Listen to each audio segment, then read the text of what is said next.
The first thing I do every morning is dash to my computer and tap a key. In a split second, the screen lights up with thousands of the trendiest outfits. One click of confirm, and my 10,000 square foot walk-in closet whirs into action, delivering the perfectly curated ensemble right to me. I live the life every girl dreams of, endless clothes and shoes, plus a cool $5,000 a week in pocket money. My only job is to hit the mall and shop to my heart's content. The one thing that gives me a headache, my filthy rich lawyer dad and his silver tongue. Even the housekeepers steer clear of him. One wrong word, and he'll latch onto it, lecturing you for hours. This morning he hit me with some bad news. My half-brother Josh, my stepmom's son, is moving in. Even though dad and my stepmom split 5 years ago, he's still super impressed with Josh and even wants to pass down his law firm to him. That ticks me off. Josh is always so perfect, and whenever he's around, dad can't help but compare us. I flat out said no to the idea, but dad made it clear he wasn't asking for my opinion. So I hopped into his fancy car and drove to school. Yeah, I'm not old enough for a license, but I sneak behind the wheel all the time. On my way, I swing by my bestie's place to pick her up for school. In class, the teacher paired me with another student for a debate on, should the US take in refugees from other countries? But my head's full of parties and fun. I sidetracked the whole thing into what food we'd serve refugees at a bash. My debate partner, seeing I hadn't prepped at all, didn't even try to keep it going, so we just stepped off the stage. The teacher was exasperated and handed out report cards. When I saw my grades, my heart sank. Dad's gonna have a field day with this. I called my bestie right after class to spill the news.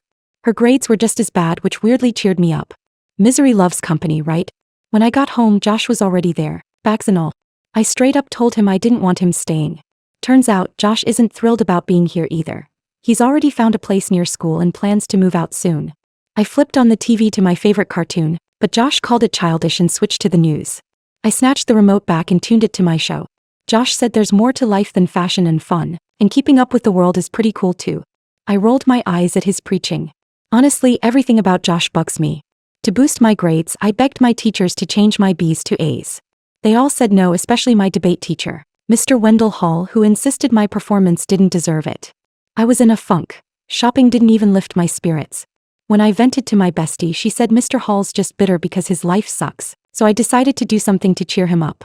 Maybe then he'd bump my grade. I did some digging. Mr. Wendell Hall is 47, single, and lives alone. Teaching pays peanuts and is thankless, so no wonder he's grumpy. He's been wanting a partner forever, but most of the female teachers at school are married, and he doesn't meet many other women. I set my sights on Ms. Stoger, who's just as cranky as he is. She wears ill-fitting shoes, throws on clothes with zero style, has lipstick on her teeth more than her lips, and ties her hair up with a pencil. She needs a makeover, but she's clueless about it. So, we wrote a love letter in Mr. Hall's name and slipped a rose into her locker. Hiding outside, we watched her reaction. She cracked a rare, soft smile after reading it. I was more thrilled than if I'd fallen in love myself. In class, Mr. Hall announced the list of students with the most tardies. Instead of being embarrassed, everyone treated it like an awards show. I don't know when my mindset shifted, but I wasn't laughing. Then I saw I was number 2 on the list. I'd been late twice last week. I protested, explaining one was because of my period. I'd gone to the bathroom and got marked late when I came back. After hearing me out, Mr. Hall let it slide once. This Geist was right about you. What do you mean? Well, she said that you were the only one in the school with any intelligence. His lips twitched into a smile. He hadn't heard praise in forever. But when I got home, Dad was waiting with a traffic ticket, my third. He was pissed and banned me from driving his car unless someone with a license was with me. The only person with a license and nothing better to do? Fish. On the drive, we bickered as usual. To him, I'm just a spoiled rich girl. I fired back, listing my accomplishments. But I have donated many expensive Italian outfits to Lucy, and I have contributed many hours to helping 2 lonely teachers find romance. But he brushed them off as my bored little hobbies. One day, I saw Mr. Hall coming and handed him a custom-blended bubble tea to share with Ms. Stoger. He took it with a grin. Later, my bestie and I popped by Ms. Stoger's office and gave her a quick glow-up, making her look stunning. With my matchmaking, 2 lonely middle-aged folks started their love story. Mr. Hall's mood improved and I finally got a decent grade. Dad was floored when he saw my report card, dying to know how I pulled it off so fast. I said it was all me, and for the first time, he was genuinely proud. A few days later, a new girl, Tai, joined our class. Her clothes were drab and she seemed shy and awkward. Kids teased her, but I waved her over to sit with me. To Tai, I was like a guardian angel. She relaxed, and we hit it off fast. One day, I got mad when I heard Elton shared his pills with Tai. Are you talking about drugs? Yeah. I warned her to steer clear of him and his shady stuff. To help her shine, I gave her a makeover. We dyed her hair, did a flawless makeup look, and lent her some designer clothes. Tai transformed into a radiant teen queen and I felt like a proud artist. To help her slim down, I started doing yoga with her daily. When she wanted to quit, I gently pushed her, saying beauty takes effort. Josh happened to pass by and called my efforts pointless but stuck around to listen, throwing in sarcastic comments when something caught his interest. I introduced Tai to Josh and he greeted her politely. Elton noticed Tai's glow up and slipped her a party invite, which I scoffed at. Tai didn't care about the invite, she just wanted to know if Elton would be there. It was obvious she had a crush on him since he was the first guy to approach her. I warned her not to fall for his cheap moves. A girl's youth and body are precious, and if she undervalues herself, her life could spiral. So I decided to set her up with Travis. After successfully playing Cupid for Mr. Hall and Ms. Stoger, I was confident I could make Tai and Travis happen. At the party, Tai fainted and I got Travis to step in. He rushed over, lifted her onto a table and revived her. Elton tried to help but I blocked him. When Tai woke up and got cozy with Travis, I was thrilled. Another love match in the making. Somewhere along the way I realized helping people feels amazing. Then Dad called demanding I come home, so I had to cut the party short. I wanted Travis to drive Tai home, but he insisted on taking me instead. In the car I tried talking about Tai but Travis wasn't interested. He pulled over and confessed his feelings for me, even asking for a kiss. I was floored, he'd been into me all along, but I wasn't feeling it. No matter how sweet his words were, they didn't move me. He got mad and I wasn't about to fall for some guy who didn't respect me. You know, I don't get you, Cher. I mean, you flirt with me all year. As if. I have been trying to get you together with Tai. Why would I go with Tai? Don't you even know who my father is? Ugh, you are a snob and a half. Got out and he sped off, leaving me stranded. Then a mugger appeared, demanding my phone and bag. I handed them over, shaken but unharmed. I'd never felt so low, harassed, robbed, and stuck with no way home. I wandered until I found a payphone and called home. Josh answered and I poured out what happened, begging him to pick me up. He showed up fast, with a female classmate in tow. They chatted about academic stuff in the front seat while I sat in the back, totally lost. The girl quoted something saying it was from Hamlet. I couldn't help but correct her. Turns out, Josh never liked her know-it-all vibe and my call-out made him grin. I felt like a failure with Tai and Travis, but then Kevin walked into class and my mood lifted. He wore a simple black tee, tucked neatly into his pants. I was smitten from day one. When he sat down, I accidentally dropped my pen. He picked it up and just then Mr. Hall called me to answer a question. Lucky for me, I'd done my homework and nailed it, earning cheers from the class. In a way, Mr. Hall did me a solid. For a while, I kept up a charade, pretending I had a secret admirer sending me gifts. It worked. Kevin started noticing me.